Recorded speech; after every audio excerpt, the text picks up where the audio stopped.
ছেলের শরীরটা একদমই ভালো যাচ্ছে না, ও অনেকটাই দুর্বল হয়ে পড়েছে।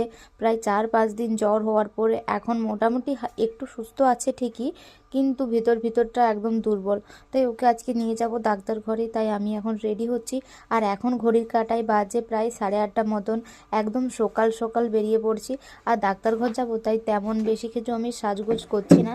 এখানে একটা সুতির ছাপা শাড়ি আমি পরে নিলাম।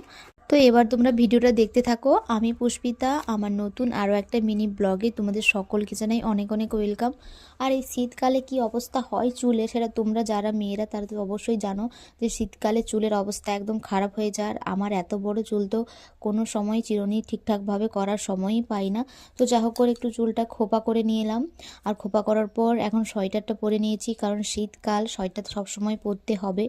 আর দেখো, ছাপা শাড়ি, সোয়েটার, আর এখানে একটা নিয়ে নিলাম মাফলার, কারণ রাস্তায় যেহেতু বাইকে যাব বাতাস দেবে, তাই সবসময়ের জন্য আমি এইটা ব্যবহার করি, যেখানে আমার নাক মুখ কান সব একদম ঠিকঠাকভাবে ঢাকা হয়ে যায়।